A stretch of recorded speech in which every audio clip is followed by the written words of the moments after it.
Two buttons, same ad, one half the CPA of the other. Wanna test which one? We tested book a call versus get started in one of our ad accounts, and I wanna share with you the results and share a hidden secret behind decision intent. What's going on, gang? It's your boy Jerry the Ad Wizard coming back at you with a brand new video. And today we're going to be looking at which CTA converts better, book a call or get started. We tested both across real campaigns, and one consistently beats the other in decision stage performance. So let's break down the data of why it matters for your funnel. If you're running a conversion campaign, this could save you thousands. So stick around, guys. We're going to get into it today. So guys, by the end of the day, you will learn the exact CPA difference that we saw between these two CTAs, how intent level changes response to CTAs, where each CTA performs best in your ad funnel, the psychology of why people click and maybe don't, and finally a live breakdown of real campaigns to show you the data behind the CTA difference. So guys, grab your coffees and grab your hats. It's time to spin up some ad magic.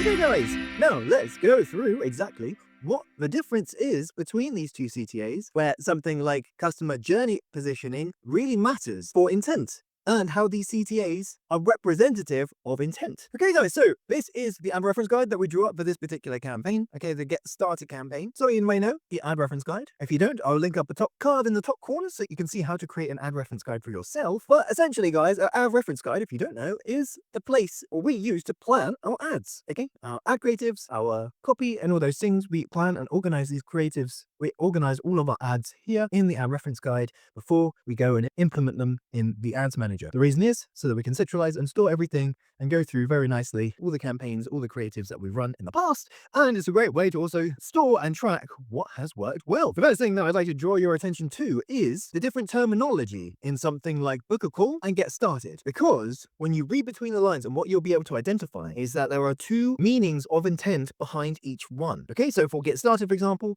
we're saying things like, are you ready to open a new account for your child, but not sure where to start, right? So for example, book a call, like I said before, it is a CTA that drives value for your business, but what does it mean if you are targeting book a call versus get started, right? And within this, what is the ad copy difference that we have for get started and book a call? And here is the exact sentence that I want to draw, is that for book a call, okay, we can see here, book a free educational one-to-one call with the team to learn more. Now, what does this mean? Well, it means that you are targeting with your CPAs different levels of the customer consideration, decision-making purchase journey. Think about it this, guys, right? If you think simply of the customer journey at three different levels, we have awareness stage, consideration stage, and decision stage. Where do you think call to action like book a call will land in these three stages? And where do you think a call to action like get started will land at these three stages? Okay. The answer, guys, is that book a call is great for the consideration stage. Hey, come out, book a call, learn more, take that next step, want to talk to us. We'll give you more information. We'll give you clarity on some of the objections you might have, for example. Get started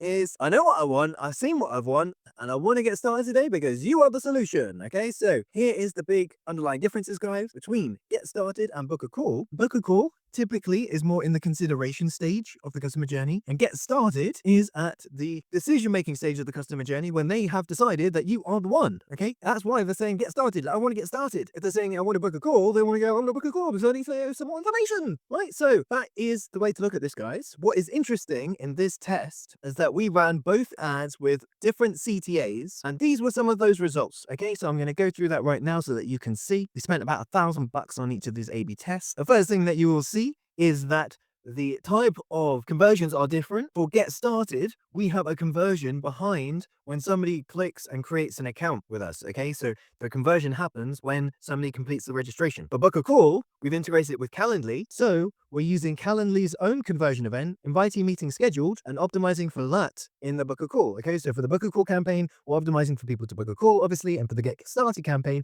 we're optimizing for people to create accounts. Okay, so these are the main differences. You can see here the differences in conversions and the same ad spend. We can see that book a call reached a larger group of people, which again is to be expected. If you think of the funnel as top of funnel, as the awareness stage is the biggest section, then consideration stage as you're warming them, and the bottom of the funnel is the decision-making stage, which which is a lot smaller. So this is also echoed in the data that we see here, that we see typically a larger reach within the consideration stage and then a smaller reach within the decision-making stage.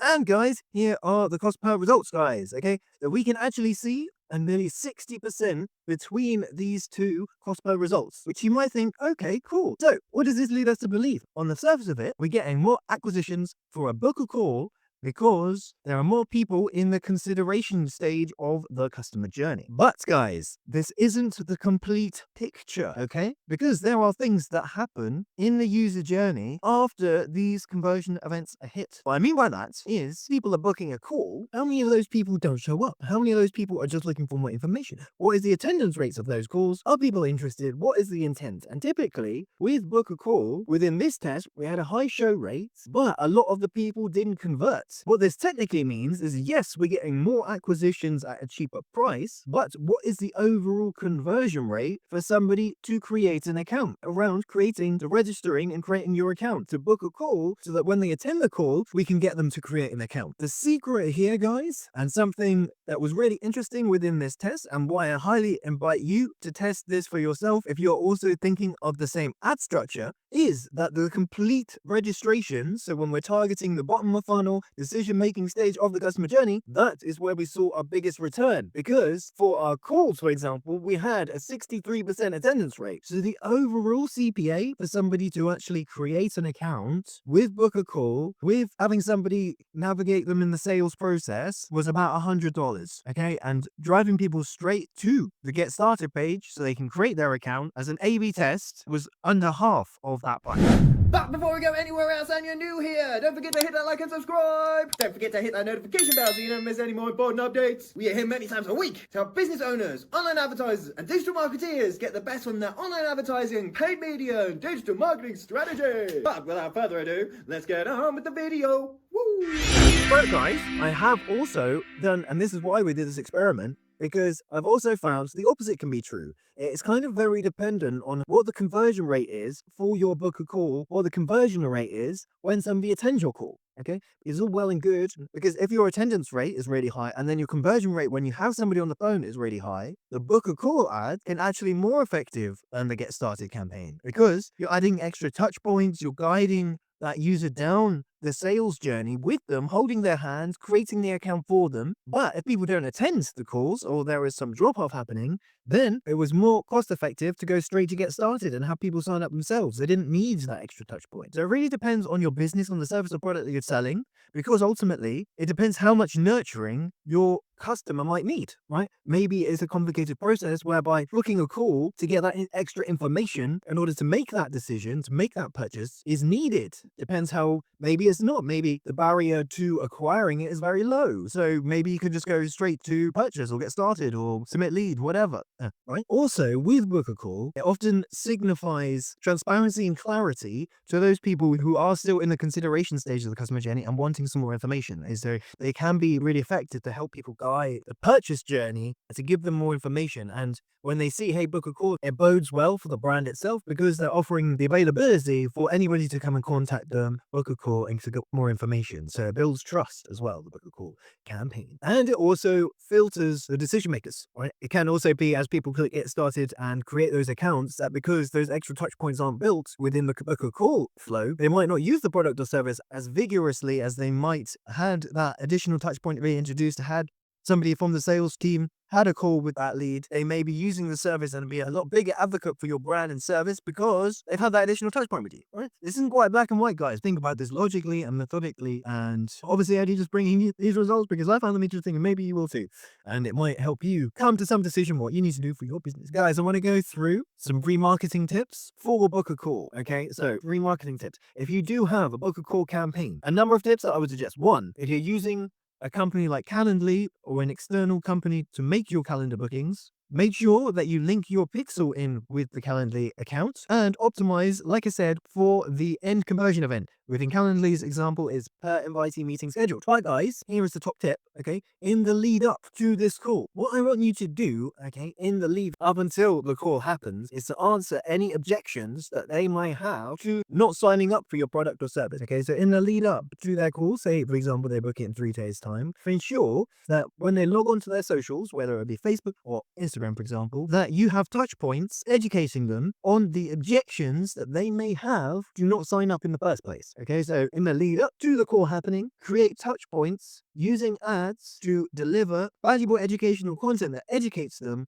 on why they should definitely sign up to your product or service. They definitely should sign up when they're on the call. Okay, they might have some hesitations, they might have some objections, and you can use content to handle those objections so that by the time they're attending your call, they have been exposed to some of your messaging around the objections they may have to not sign up in the first place. They've watched it, they've understood it, they're like, actually, do you know what? I'm ready to take action right now. Okay, typically, this is largely on the call. You don't have the sales team doesn't have to spend so much time answering the questions that a potential prospect may have. Okay, so you're answering objections in the lead up to the call. So when they get onto the call, they're ready to take action because they have no more questions because we've answered it within the content. Okay, how do we do this? Well, shout out my man Ben Heath, but there is an omnipresent strategy that we like to follow. Using a reach campaign, you can set a frequency cap and then you can make sure that a new piece of content, a new touch point is fed to them every single day and it's not the same touch point, right? So I'm going to link a card in the top corner if you want to know how to technically do that. That is something that I would advise, guys, okay? In the lead up to this call taking place, make sure that you are feeding them content, answering the objections that they may have, do not want to use your product so that by the time they're attending the call, very, very happy, they're ready, their intent has been built, and they're ready to make that decision on you. If you have a sales team who are taking calls, that the objections that they hear about the prospects are having, hey, this is too expensive, hey, what about this, what about that, anything from what about this consideration, or what about that objection, etc. What it means to ensure that these learnings are fed back to the creative team so that they can also create educational content around some of the new objections that people seem to be having, right? So there's this feedback loop of, okay, what are some objections that people have to signing up? Okay, cool.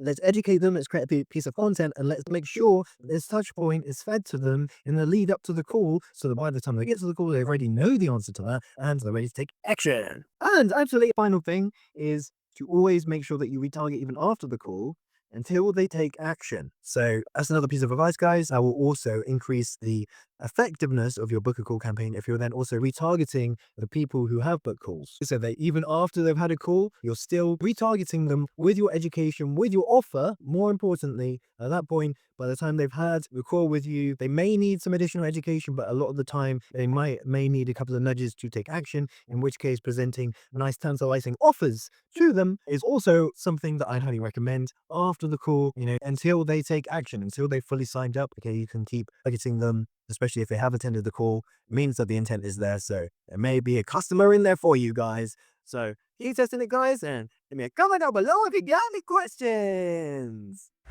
But guys, I don't even know what I'm selling yet, but if you want to register your signal of interest, click the link down below to join the waitlist to see what the AdWizard team is cooking up and be the first to get exclusive access to whatever it is that we're making. Click the link down below to join the waitlist today. Thank you so much and I appreciate all the support. And that's it for today, guys. Hopefully that was interesting and hopefully that was useful for you. If you are thinking about, hey, which CTA do I run? Now hopefully you have a good understanding as to how each CTA can work across the different levels of the customer journey. I appreciate every single one of you. You lot are a bunch of legendaries. You can catch me on Instagram and X at Jerry AdWizard, on LinkedIn at Jerry Griffiths, and at Jerry Dreadlocks everywhere else. If you want to watch a video on how to target high wealthy individuals, I've got a video over here where we go through exactly how we target high household incomes in the USA. Click this video over here. Thank you so much for watching. I'm your boy Jerry the AdWizard, and wherever you are in the world, I bid you peace, love, and a wonderful rest of your day. And as always, I'll catch you in the next one.